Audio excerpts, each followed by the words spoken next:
Your first stop for learning to write fantastic fiction. I'm your host, Aaron Gansky, author of The Bargain, the Hand of Adonai series, and Firsts in Fiction. And I'm Alton Gansky, coming to you from the central part of the state. And what Aaron didn't tell you is he's now another year older. Oh goodness, this was not on the notes. We don't have to talk about this. Hey, listen, it's worse for me. I'm your dad, so imagine how old I feel. Oh yeah, well, I'm almost dead, so I don't know how old you are. Yes, just look at me, buddy. Yeah.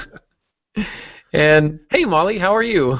Well, I'm perpetually 29, so we're just going to stick with that. I'm doing great. I am Molly Joe. I am producer of the podcast, Social Media Ninja, and just kind of all around chat facilitator.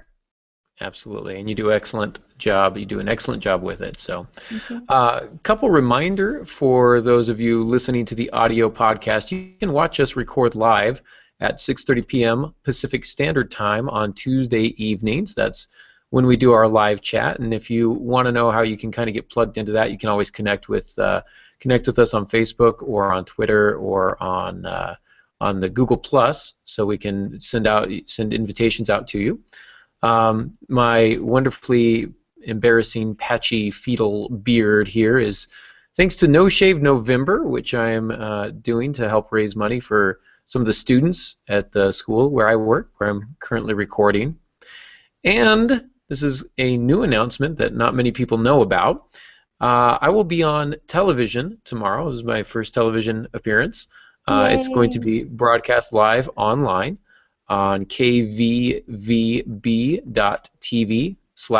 So that's K as in kite, V as in Victor, V as in Victor, B as in boy, .tv/live. That's at 8:30 a.m. Pacific Standard Time. I'll be on something called Coffee Talk, talking about my novels. So if you are wanting to celebrate Veterans Day by watching my crazy patchy beard, then you can do that on TV tomorrow. So would love to have you guys watch along for that. So I think that's all for announcements. Did I miss anything, guys? What are you doing a week from Saturday? I don't know. November 21st. You're my manager. You should tell me. Aaron has an author event book signing at one of the local Starbucks. Is that confirmed now? We're just going to go with it because they never said no. We'll just and they have this big open space, and they said, oh, people come here all the time. For those of you who are watching or listening, I tried to go through official channels and set that up and talk to a manager who said he'd get in touch with the store manager, and they never got back with us. But from rumors and talking with other people, they said, oh, yeah, just show up. People do stuff like that all the time. So that's what we're going to go with. All right. Well, if nothing else, you at least get a decent cup of coffee. Right? Because I'm not making it. In the red cup, but that's a completely different topic. So controversial red cup, yes. Yeah, maybe we shouldn't go there. But they're travel, what do you call them? Reusable cups. Yes. Yeah, they're reusable cups that say joy on them. So I don't know if that counts or not as Christmassy, but it counts. Anyhow, it counts. All right. Well, Pops, you've got a writing term for us this week? I do. I think we should talk a little bit about attributions. Attributions. I'm going over one of my earliest books and getting it ready to self-publish, get it back out there through my eyes. And I noticed that I was using way too many attributions. But then again, I had no idea what I was doing, so I'm lucky I got off that easy. An attribution is sometimes called a dialogue tag. So when you're doing dialogue in fiction, somebody says something, and the attribution is meant to identify to the reader who's doing the speaking. Problem is we overdo it a lot. One way to get a sense of that is to listen to a novel from like audible.com, something like that, book on tape sort of thing, when they used to have tape. And that would, you can hear them said, he said, she said, and it goes on and on and on and on. And so you want to use as few as possible of those, but still make sure the reader knows what's going on. So an attribution is a tag at the end of dialogue that refers the reader back to the speaker. There's other ways of doing that. You can use what's called beats. I should have probably put that into. A beat is an action the character takes, so you know who's doing the speaking because there's an immediate action to it. Also called dialogue tags, and usually it's he said, she said. And since we're giving advice on this, I would say avoid the he intoned. They should be as minimal as possible and only when necessary. And if you have 3 or more, you're going to have to use them. Otherwise, people get confused. So attribution, those are the little things that come after a bit of dialogue, so we know who's doing the talking, and use them as little as possible, but they are important. Have we done a podcast on dialogue, you and me? I know we've done it before on the show, but I'm not sure if we've done it since you've joined the cast. I don't think we have. We've never had a dialogue about dialogue. I've had several monologues. Dialogues with myself. It's okay to argue with yourself. It's just scary when you start to win. It's even scarier when you start to lose. Yeah. Either way, that's a no-win situation. So we should do it. We should do one on dialogue because there's a lot to be said about attributions, dialogue tags, and the proper way to handle those. So we'll have to put that on the notes. Try and get that on the schedule at some point. So. That's super. Yeah. So we're coming up on the end of the year. We only have a few more casts lined up, and then it's the new year. So yeah, good times. Well, we are talking about writer's block tonight, and specifically turning writer's blocks into building blocks. And I thought that was a really clever title when I came up with it, and did some research on this some time ago. Did a couple blog posts about it. Still pretty handy little article to kind of go back to. Sometimes when I'm feeling blocked, I feel a lot more empowered now that I kind of know what writer's block is, how it works, etc., and how to overcome it. That doesn't mean that I don't get blocked anymore. It just means I have a wide, or I guess an expansive box of tools with which to deal with writer's block. And some are successful and some are not. So we'll kind of talk about that as we go. But I think before we start talking about how to solve writer's block, we need to start talking about why we have writer's block. Rather than treating the symptom, we need to treat the cause. And so knowing the cause of your writer's block is going to be super important. You got to know why you are not being able to produce work. And so there are several reasons for this, and the first is simply a lack of ideas, and this is the most common one, where you sit down at the computer and you have no idea what to write. Pops, you ever have that happen to you? I have, especially being largely an intuitive writer. I also do outlining, outline many books, but usually I'm an intuitive writer, and that's a real problem we intuitive folks, our discovery writers, whatever you want to call us, weirdos, whatever, run into, and that is that we have great ideas all the way through Act 1, and then all of a sudden we're not quite sure what's going to go on in the middle of Act 2, and so we end up investigating and trying different things. So now that I say that part of it's a problem of intuitive writers, outliners have the same problem when they're outlining. They get to a point in the outline they don't know what comes next. And so it's not unusual to have some form of writer's block. Yeah, what is it that Kurt Vonnegut says? He had a good idea of where the novel would begin and where he wanted it to end, but then there was all that stuff right there in the middle, which was the middle, you know? And intuitive writers, discovery writers, I think we do that a lot. Like Act 1, I got Act 1, I know what I'm doing. Act 2, well, I knew what I was doing in Act 1. I kind of know where I want to go. Several ways to handle that, which we'll talk about later, but usually a little bit of outlining can help there if you can. But that's kind of the scary one when you feel like you don't have any ideas, and I think that's what most people are referring to when they say they have writer's block. They don't know where to go. But another cause is going to be having too many ideas. This can stem from several things. You know where you want to go, but you don't know the path to get there, and you've got 4 or 5 or 6 different options available to you, and you know that one is the best option, but you're not sure which one it is. And so this can become very much the old paralysis by analysis kind of a thing, where so many roads diverge in the woods. You're trying to find the one less traveled by, and every time you do, it turns out somebody else has already traveled that path. So sometimes you get paralyzed trying to figure out which way to move. What do you think, Pops? Yeah, it's like you said, it's sort of a subset for some writers. You get too many ideas, and this is a problem for creatives, people who make their living or at least spend a lot of their avocation time creating stuff. And the problem is we get an idea, then we get another idea, then we get another idea. I used to maintain a list of about 30 ideas for novels. Some I knew would probably never be written because they just weren't strong enough yet, but I would keep those ideas there, and they can become very distracting because all of a sudden you fall in love all over again with something new, and you begin to forget the project you're on. Well, if you're going to be a professional writer, you finish what you have, then you move on to the next one with that. So it's not a unusual thing. It's one of my biggest problems. I always have too many interests and too many creative ideas. That's not to say they're all good. I just have too many ideas, and then I'll get paralyzed. What if I choose the wrong idea? I've got 10 possible storylines here, and I love them all, but what if I choose the wrong one? And then we get in this problem of not being able to move forward because of fear. How do I know this is the best of all the options I have? Is this the one for now? And sometimes you don't. But that is some of the things that will paralyze us. As you mentioned, the paralysis of analysis, we spend all our time trying to figure out what is the next thing we need to do. You might remember the old fable of the centipede.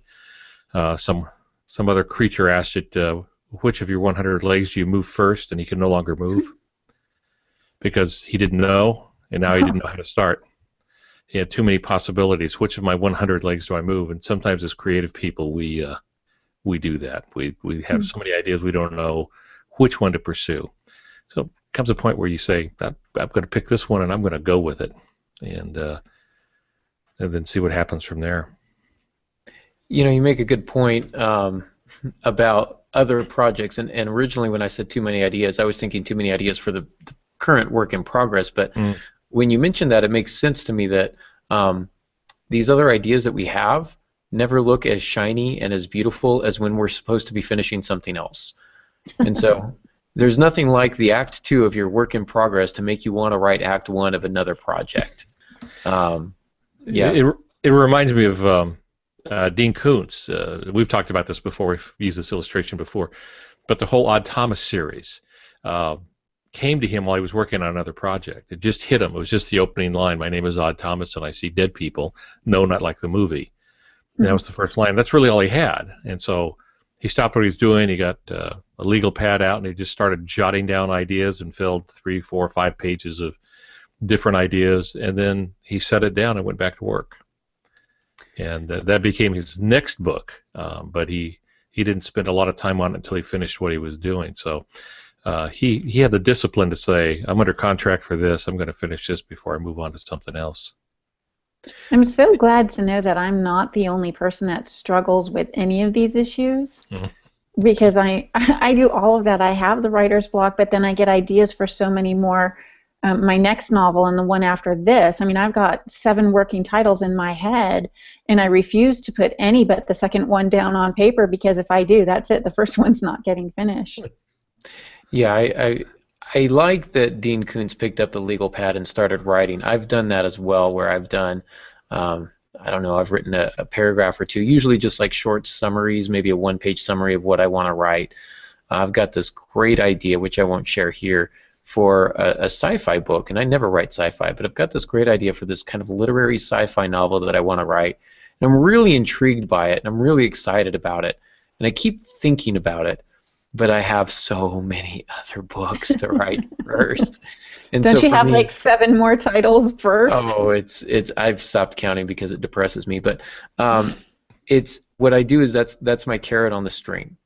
And so it's if I want to write that, I've got to finish this first. And so psychologically, I do that to kind of motivate myself. Is if I can finish X, then I can do Y. And so I'll give myself some sort of carrot on the string to keep me motivated.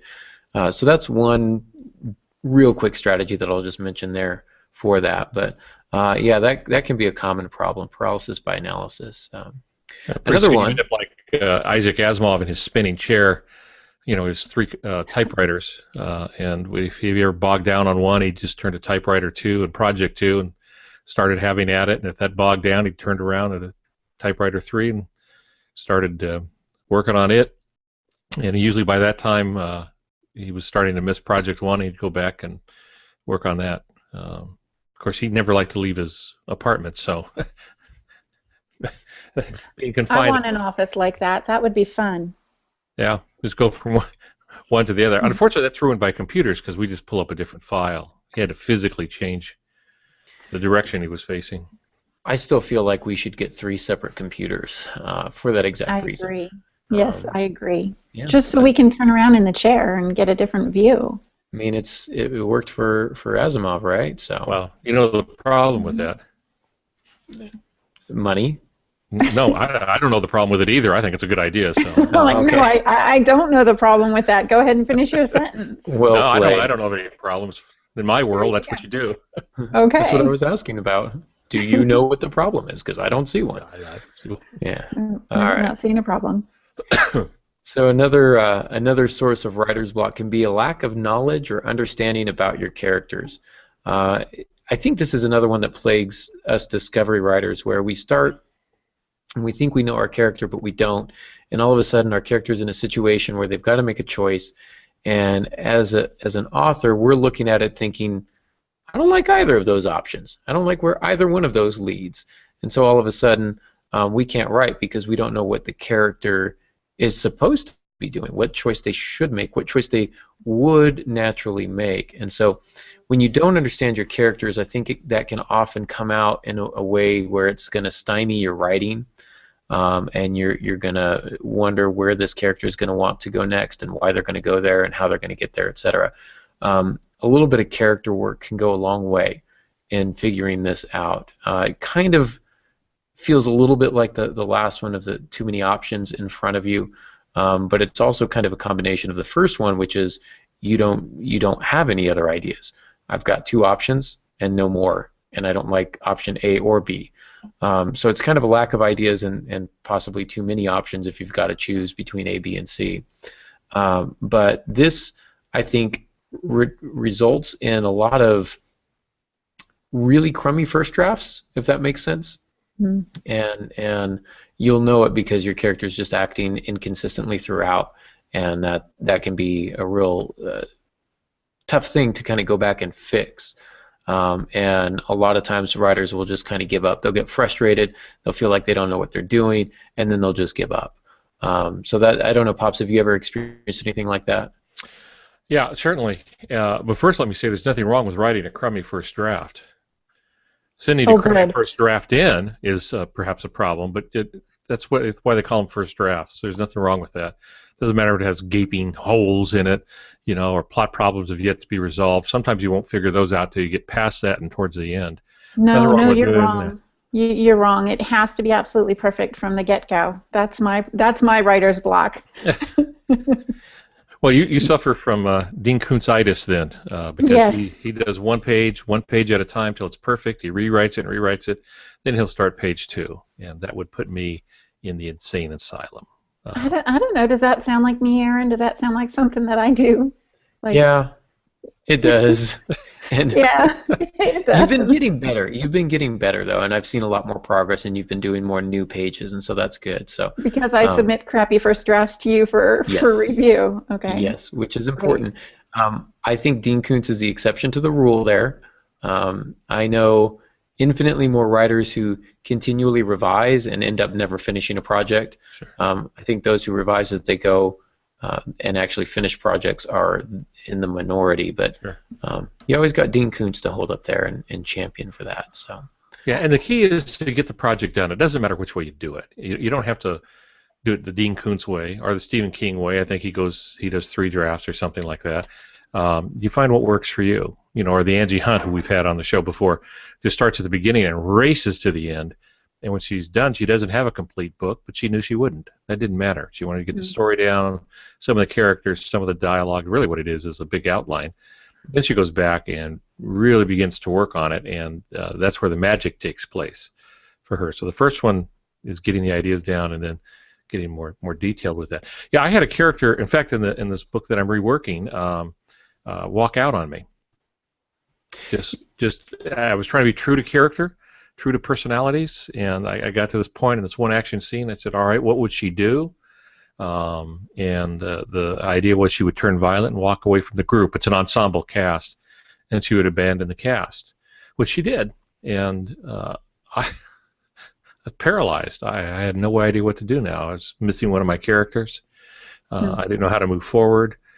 Turned out that was a solution to the book, was that one act, that one scene.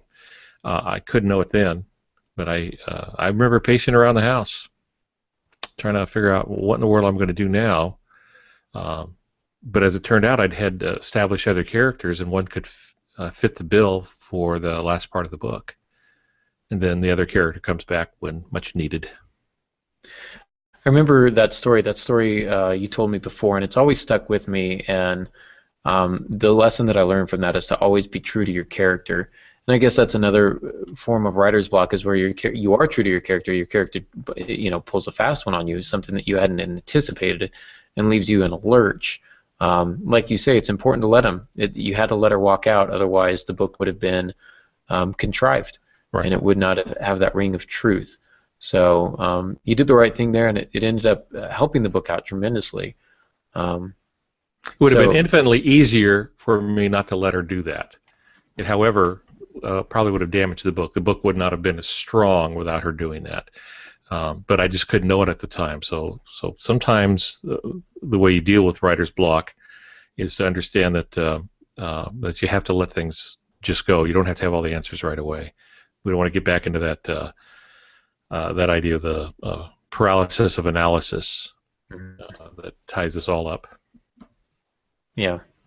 And we've mentioned this before, a little bit of fear with, I think, the fear of not knowing which path to take, but I think it's also larger because you can be afraid of what you have to write.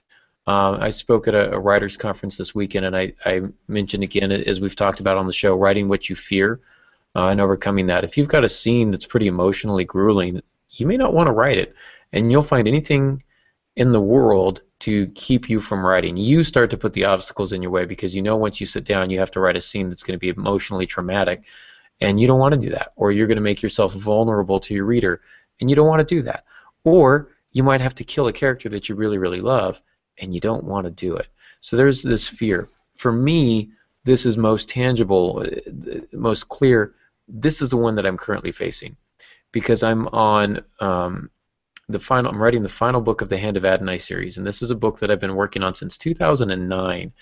And so the fact that I've been working for 6 years on this series, and knowing that eventually, sometime next year, possibly in 2016, I'm going to write the end, and it's going to be the end. And all of these characters that I've loved and watched grow and develop in this world that's expanded by leaps and bounds, I'm not going to be living in it anymore, and that's a little bit terrifying to me. And so getting into the next book, writing the next book, rolling up my sleeves and writing the opening was pretty grueling. And I took days and weeks before I would sit down at the computer to actually start writing things. And I finally I made myself, and I didn't want to do it. Now that I'm a good ways into it, thinking, wow, I really enjoy this. I'm really enjoying the writing of it.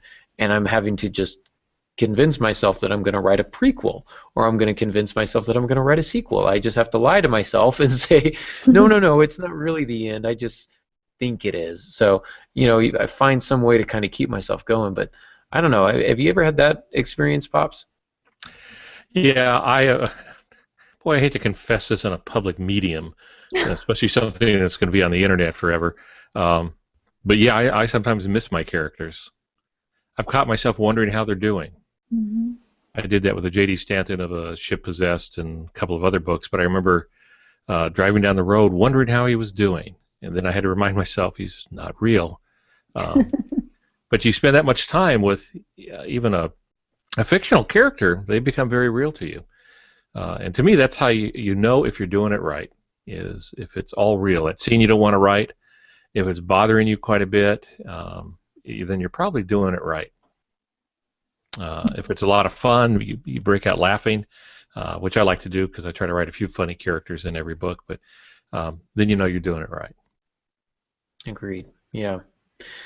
Absolutely. So that is one. That's the most recent experience I've had with writer's block. I've had some others, but we'll talk about as we get a little bit later into the cast. But one of the other forms of writer's block comes from spending. This is kind of an ugly cycle. Spending too much time away from your work, right? When you are caught up in other affairs, sometimes life happens and you spend a day or two away from your project. Maybe it's 3 or 4. Maybe life gets really busy. You're working overtime, and a new baby's born, whatever the case may be. And now it's been a month and a half since you've written anything.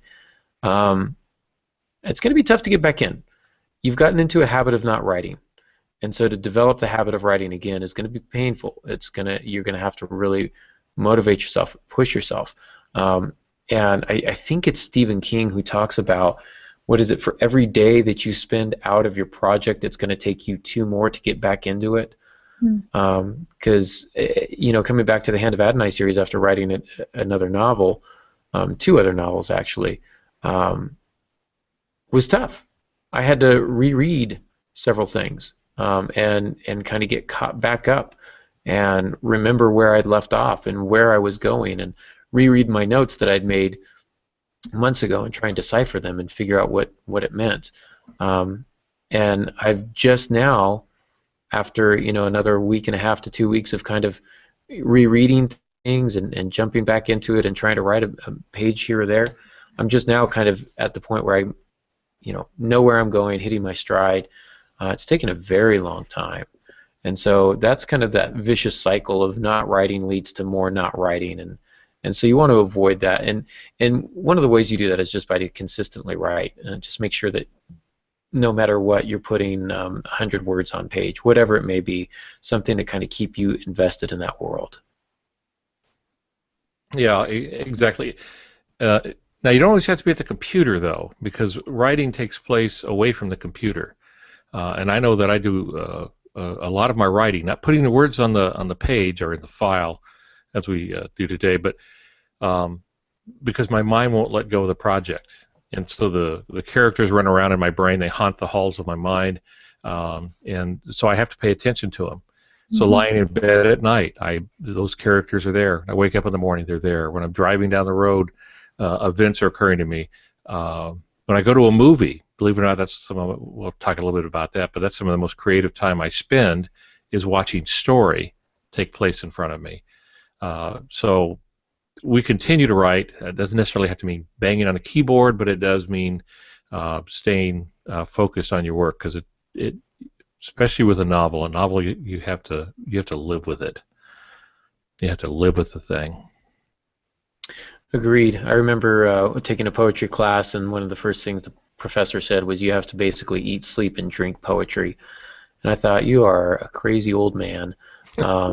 And then I ended up learning so much from him, and I was like, oh, okay, so he's right. Writing is the same way. You have to eat, sleep, and drink it. You've got to keep your characters with you. Always carry them in your pocket or wherever it is that you want to carry them. But something that's going to keep you moving along. Always let it be in the back of your mind. Some people daydream. Writers are working. I think you've said that before, Pops. Sure. So it's and that's what it is. You have to understand that daydreaming is working. So yeah, when a writer's looking out the window, he or she is not being lazy. She's working. Yeah.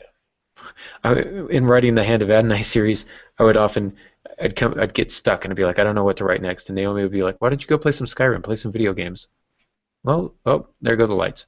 I'd say, so what you're telling me is I should go play a video game so that I can write my book about this video game. Yeah, okay. Yeah, so I'm going to play a video game. I'm working. I'm clocking hours, and I'm going to write this game off on my taxes. I'm working right now. So I'm going to take a quick lap around my room, so I'm going to mute my camera and my mic here, Pops. Well, before I do that, just real quick, there are really 2 ways that I see to attack writer's block, or to handle it, rather. The first is to attack it, and the second is to regroup, or to retreat and regroup. And the basic idea of attacking is writing even though you're blocked. Just saying, I don't care, I'm going to write anyway. The basic idea of retreating and regrouping is giving yourself some space, some distance from your from your project, to let it breathe a little bit, to let the ideas kind of come and go, and without the pressure of the computer screen staring back at you. Underneath each of those ways, there are several different strategies that you can use. But Pops, I'm going to let you real quick jump on and talk about attacking it. How do you attack your writer's block? Well, I have to come at it from a little different point, at least through most of my career, and that is because I've had contracts. So I had a deadline to meet. I had material I had to get in. So it doesn't matter if there's writer's block or not. This idea that you have to wait for the muse to arrive when you're a professional writer just doesn't work. You go out and grab the little bugger by the collar and drag him into the office. Yeah. Instead of down, so it's time to get to work. Or waiting for inspiration. I can't remember who said it now, but somebody said, I only write when I'm inspired. Fortunately, I'm inspired at 9 a.m. every morning. That's because it chooses to be. So it's the same thing when you get writer's block. Sometimes you have to power through it. And there's really several ways of doing that. One, just skip what the block is and move on to the next scene. Just make a note to yourself to come back to it. Sometimes the second scene that you're writing will bring you back, will bring the answer you need for the scene that was giving you the trouble. And the illustration I use for that is, for a while when I was teaching at college, I ended up teaching a course on how to take a test, of all things, and I would tell my students what you need to do is when you get your test, you start at question number 1 and you race to the last one, and you answer everything you know right away. If you don't know something, skip it, just move on. There's nothing that requires that you answer questions in order, only that you answer the questions. And often what you would find, teachers being human, wouldn't you agree, Aaron? They would salt the second or third page of the test with the answers that were needed on the first page, and you get a little reminder, then you go back and you fix it. So sometimes the solution is to walk away from it and work on something else in the story. When they make films, they don't do them chronologically. You know, if you have a script, if you've ever seen a film script, that's chronological. If you've ever seen a shooting script, which is based on the film script, if you see a shooting script, they're out of order. And the reason is they don't want to pack up all the cameras and gear and run 3 blocks down, set up, shoot, and then come back to where they were a little while ago. So they shoot all the office scenes in that office, then they shoot all the street scenes, and then they shoot. So you can do that in a novel, too. You can skip around. There's nothing that requires that you go from A to Z in order. It's just when you get done, your manuscript should have A to Z in it. Which is always nice. If you're missing a few letters, people will probably write and complain. But absolutely. You can even write scenes that you know will not even appear in your novel. When working on a project at Antioch, that was one of my assignments given to me by my mentor, which was, he said, I don't think you really understand your characters. Write these 3 scenes about your characters, right? When your character first fell in love. Write about when your character's first car accident or something like that. Write about your character's first whatever. And so I'm writing these scenes about my character, and it helped me to understand who they were a little bit more fully. And I knew that these were not going to go in the novel, and I was okay with that. But writing those kind of helped me to get past the block that I needed. So disconnected scenes, it can be, if you've got an outline that you're working from, like you say, you can write out of order, or you can write things that are, tangentially related to your. See, I got distracted because the lights went out again.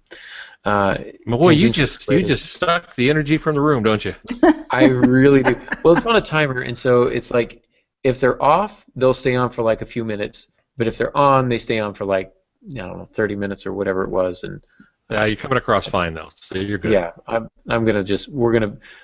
recording in a dark room. That's okay. I'm okay with that. It's a Twilight Zone. Got these UFO lights. Thanks, Pops, for the lighting kit that you got me for my birthday. So, other methods of attacking your writer's block is to write something else, and this is a little bit like we were talking about with Asimov and the different typewriters. Sometimes you need to just go write a few pages on something else. Write a short story. Write a poem. Just find something else that's somewhat related that you can write that's going to kind of get those juices flowing. Sometimes write an essay for school. Write a note to your mother or to your father or something. Sometimes just putting words on page is enough to get you going. I know when I first start writing, the first page is never really good, but page 2 is all right, and page 3 is usually I'm hitting on all cylinders. And so writing a 2-page letter so that by the time I start typing page 3, things are going. I'm a little bit more together, a little more with it, a little more coherent perhaps. So that's another strategy. Brainstorming is another option. I like collaborative brainstorming. My buddy Steve, who used to host the show with me, we'd meet at Starbucks and we would just take turns. This week we're going to talk about Hand of Adonai. Next week we're going to talk about his project. And we would just work together on them and just say, what about this? What about this? What if this happened? What if that happened? And he really, those sessions, those meetings really helped shape the world of Al Ruja and the course that the novels are taking, the series is taking. So that's always been real positive. And here's something fun. I'll talk with my wife Naomi about it, my story. I'll be like, what do I do with this part? I'm stuck here. She'll be like, what about this? I'll say no. She'll be like, what about this? I'll say no, that wouldn't work. She'll say, what about this? She's very patient, by the way.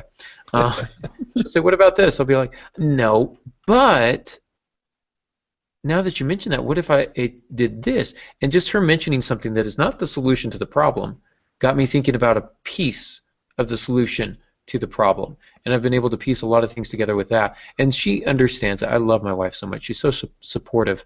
But she understands her role is sometimes just to throw out answers for me to say no to until I find the conclusion that I need to get to. So bouncing your ideas off somebody else, somebody that you trust, it can be very, very valuable. And lastly, researching something that you've worked on, that you're working on. Sometimes you don't know what to write next because you haven't done the research. So looking a few things up, spending some time, read a few articles, that will stimulate the old brain, the old cerebral cortex, and get you thinking again. So that's another strategy. Did I leave any out pops, or any that you like particularly from the attacking style? No, I would say though on the collaborative thing, not everybody is a good collaborator like that. I'm not. I don't like to solve problems in collaboration. I prefer to do it myself and make my own mistakes. Though the collaboration allows me to blame someone else. You know, I thought that was a stupid idea, but I went ahead and did it. So, no, I'm not big on the collaborative, and I just say that because not everyone's going to like to sit down and talk about their ideas with someone else. I keep them. I keep those aces close to my vest, as they say in poker. So, so that's about really all I think I would add to that is do what fits your personality. Fitzgerald talks about, he stresses very strongly not to share your work in progress with anybody. He says if you do, it ceases to become yours. It's a little bit less of you. And I think that makes a lot of sense also. Tom Clancy used to say that. He'd be on interviews and say, what are you working on now? He goes, I never talk about works in progress. And that was the end of it. He'd get asked that all the time, but he would never talk about it. Now, in that case, there might be some legal matters involved, too. And that's really one other thing to factor in on that. So no one can claim they gave you all that idea and you promised to share everything with them when you didn't, and they didn't. Yeah, so I'm that way. I seldom talk about what I'm writing, except with my wife. Yeah. Absolutely. I'm going to try to be that way, but I just get too excited and I just want to, I don't tell the whole world, but I share snippets of it, bits and pieces, my critique group, the Writers Club, all of that stuff. I just get too excited and I want to share it. So. Well, and again, that's a difference in personalities. I would be uncomfortable with that. Yeah. But that's me. And, you know, I'm not all that balanced, so. I'm different, is that what you're saying? I know that's what your son tells me all the time. I'm fairly unique. Special. That's what I say. Oh, thanks. One of the things I wanted to mention out there is I had a bad bout of writer's block a couple of months ago, and I actually just stopped writing for a minute, and I looked at my laptop, and thank goodness I was home alone because people would think I was crazy, and I yelled out to my characters. I'm like, what are you trying to do? What do you want to say, or how do you want to act? Walked away from the laptop for about 5 minutes, grabbed a cup of coffee, and by the time I came back, the characters in my head already told me what they wanted to be and what they wanted to do.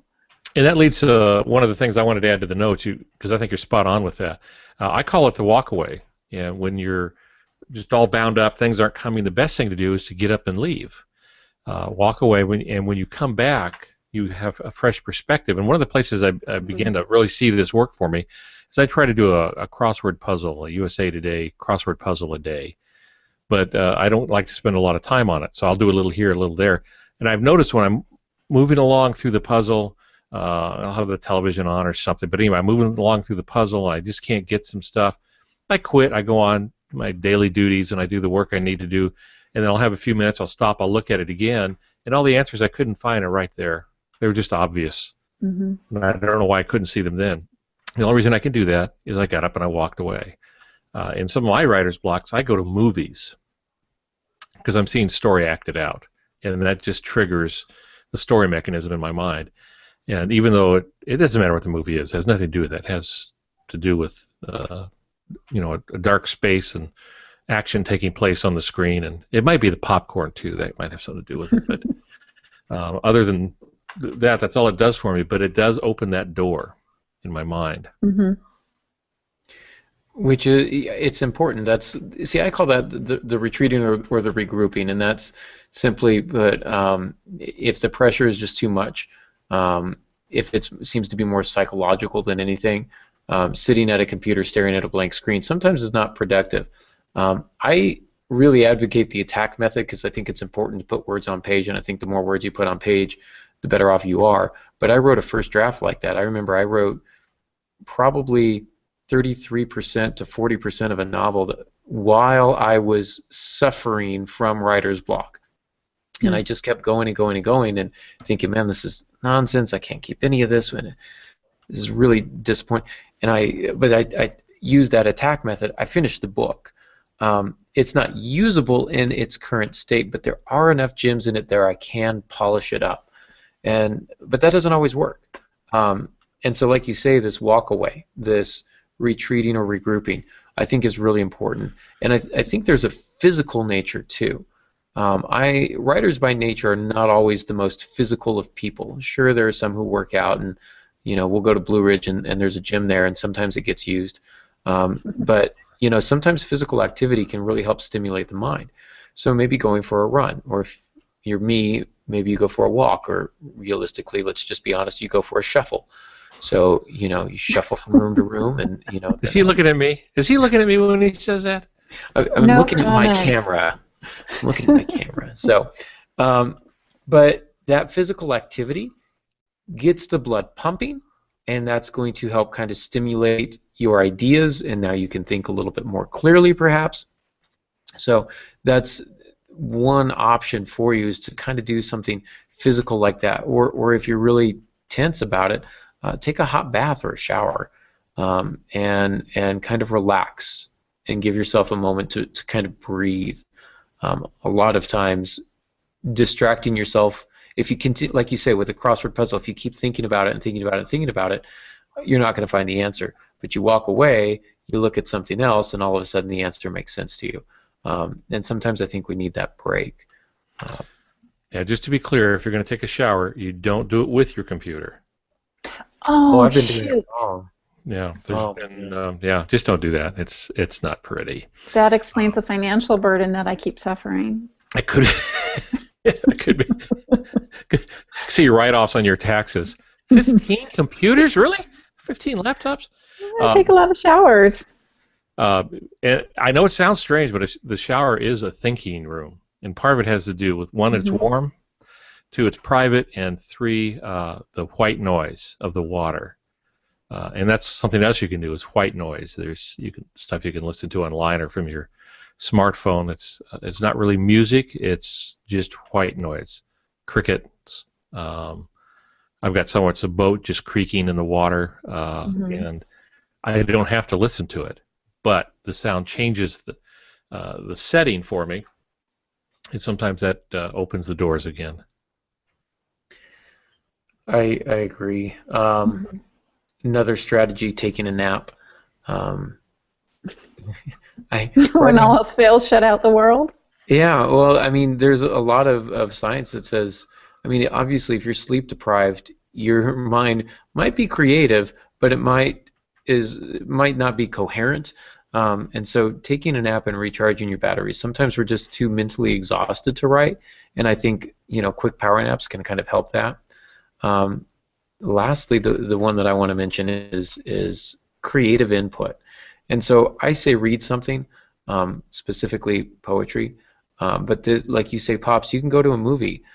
Listening to something. I once had the thing that helped me overcome the writer's block when I was writing, and I was completely blocked on that one book that I was talking about. What unlocked that book for me was the sound. It was a CD. It was a CD that I was listening to, and I was listening to the lyrics, and I went, "This is who my character is. This is the song my character would sing." And all of a sudden, I started kind of like getting really into this band and looking at all their lyrics, and it really kind of helped flesh out who my character was. And so music, in addition to the white noise, in addition to movies, in addition to reading poetry, I think poetry is very inspirational. Reading a book, a novel, a comic book, whatever it is, some sort of creative input. Go to a museum and walk around and look at the paintings. Do a Google image search for landscapes or whatever it is, or cityscapes, or whatever it is that you're writing, something that's going to stimulate you visually so that you can kind of infuse your writing with a little more imagery, something that's going to get you excited about writing again. Any sort of creative input that you can find, I highly advocate. Yeah, some good stuff there. And there's also a bunch of little things you can do that sound a little crazy to those who aren't in the profession. But talk to yourself. And when I say that, I mean out loud, so that you hear it. What you're doing is you're activating your other senses. And so debate with yourself. This is what I want to do. No, that's not going to work because of this. And you're probably alone. Just go ahead and do it out loud. You'd be surprised what else that opens for you. Thinking out loud sometimes is the best way to come up with a solution.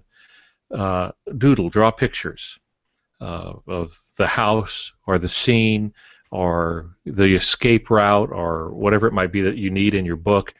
Draw a crude sketch. No one's going to see it. It's not going in the book. So what do you care?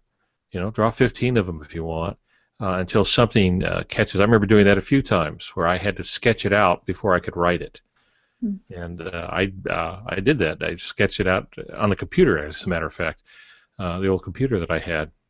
So do that. Make a list of possible scenes. Don't worry if they're in order. Just brainstorm. Just pour out these scenes. This happens. This happens. This happens. So, at some point, at some time, this happens. This person says this. I don't know when yet, but it happens. And then now you've got some building material to work with. Absolutely. Drawing. I did maps for Hand of Ad, and I did a lot of them, and that really kind of helped me to not only keep my geography straight, but kind of helped me continue to be invested in the world. So there's lots of ways there. Curious, Pops, what would you say was your greatest case of writer's block, and was there a particular strategy that you used that helped kind of pull you out of it? That's tough. Let me give you a couple of illustrations. I may have used this one for a ship possessed, which is really about a submarine. They don't call them ships, but they call them boats. But a boat possessed just didn't have the marketing value. But when I first proposed it, I proposed an entirely different kind of book. And when they asked for more details, I couldn't make the initial idea work. I only had 2 or 3 lines. It just didn't work. And I remember spending a couple of nights staring at the ceiling, pacing around the house during the day. Remember the tagline is USS Triggerfish returned 50 years late in the wrong ocean without its crew, but it did not come back alone. And that's all I had.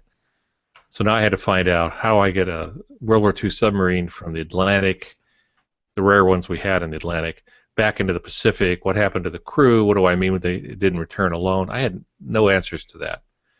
And so I wrestled with that for several days before I had enough of an idea to make a proposal. And then they bought the book, and then the book turned out entirely different from the proposal. So I really struggled with that. It turned out to be one of my favorite books. and one of the best-selling ones, but I really had to wrestle with that. And then the one I mentioned earlier, where I have a character walk out, I was stymied for quite a while. I didn't know what to do. It just derailed everything. Turned out it didn't, but that's how I felt at the time. Yeah. Boy, I was bad at her. For me, it was the implausibles. That's the one I wrote where 35%, 40% of it was written while I was blocked. And that's also the one that I used the soundtrack kind of unlocked the character for me a little bit more. And I consider it a good outline. So that's kind of helped overcome the writer's block. And strangely, when I went back to it, I'm revising it. When I went back to it, allowing for multiple perspectives, multiple points of view, I added in some points of view, and I found the book to be much easier to write now. Yeah, I want to jump in on that for just a little bit, because one of the things we haven't talked about is the professional side of this. And sometimes we as humans have a tendency to believe myths that are propagated. Writer's block, I think, has been blown out of proportion for most people. They think I've got writer's block and it's like a disease. But when you go to a hospital and you're going to have surgery, the surgeon never says, "I'm sorry, I've got surgeon block." I've got surgery block. You go to the dentist, he goes, "I'm sorry, I've got dentist block. I just can't seem to think about what needs." They do what has to be done. That's what they've trained themselves to do. It is the same way with writers. You may feel blocked. It doesn't matter. You're going to write anyway because you're a professional. If you have to go back and make major changes later, that's fine, but you're still going to write. Why? Because you are a writer, and that's what writers do. How they feel doesn't matter. What matters is getting through the story. And you may have to wrestle. You may have to walk around. You may have to move your location to Starbucks. I used to do that. I used to work out of Starbucks quite a bit because for some reason the white noise of all the chatter I could produce more in a short period of time. That used to work. So don't let the myth overwhelm you. Writers write through it all the time. I think that's a great note to end on. I think you just summed it up really, really well. Just like you say, dentists don't get blocked. So, writer's block is real, but it's manageable. And so don't give up, I think, is really what it boils down to. If you get writer's block, you tell the block to get out of the way because you've got writing to do. So with that in mind, I'll go ahead and start wrapping it up. Just want to quickly remind you about the meet and greet, author meet and greet, probably do a book signing, maybe do a little bit of reading at Starbucks on November 21st. That's in Victorville, and that'll be at 11 a.m. at Starbucks. And then tomorrow morning at 8:35 in the Pacific Standard Time is when I will be doing the TV interview about my books. Molly, do we have any questions from the room, though, before we start giving our information and all that? There was nobody in the room tonight. I'm not sure if I know Tess wasn't sure if she was going to make it or not, and I don't know if that was a problem with the link, but there was nobody in the room. It could have been the presidential debate. Oh, is that going on again? It's always going on. Is it important, this presidential debate? It sounds like presidential might be important. Is it president of the world? No. Oh. Okay. That's Doctor Who. I don't know if you meant to make a Doctor Who reference, but yeah. Sure. If it makes me cooler, then yes. Yeah. I'm not sure Doctor Who and cooler could be used in the same sentence, but we'll run with that for tonight. Doctor Who is the ultimate cool. That's what I hear. I'm sorry, I'm unfamiliar. Well, we did have a bit of a snafu with the link, and so we'll try and get that resolved. That may have had something to do with it. I think it was the perfect storm of people not showing up, but I'm sure they'll listen to this on audio, and they're probably listening now. And if they are, hello, everybody. Be sure to join us next week. We will have Heather Luby with us again. We're blessed to have her once a month, and she's going to come and talk about the red pin, which is nice and ominous, and I'm sure you can't figure out what it's about at all. So you'll just have to wait in eager anticipation for a full week. Pops, how can people get in touch with you? The usual way at altongansky.com. I'm also on Twitter at altongansky, and there's Facebook and all those other things there. And just finished a blog post for the Blue Ridge site, the Writers Conference, on discouragement. So if you feel a little discouraged, go over there, and I chat about my 5-year mistake, my 5 years of discouragement. So, if we are feeling encouraged, can we go there to be discouraged? Yeah, if you're feeling entirely too good, just let me know. Oh wait, that's why people go to my blog. Okay. Oh my gosh. All right, Molly, how can people get in touch with you? My blog is franklymojomojo.com. You can find me on Twitter and Facebook at realmojo68. That's REALMOJO68.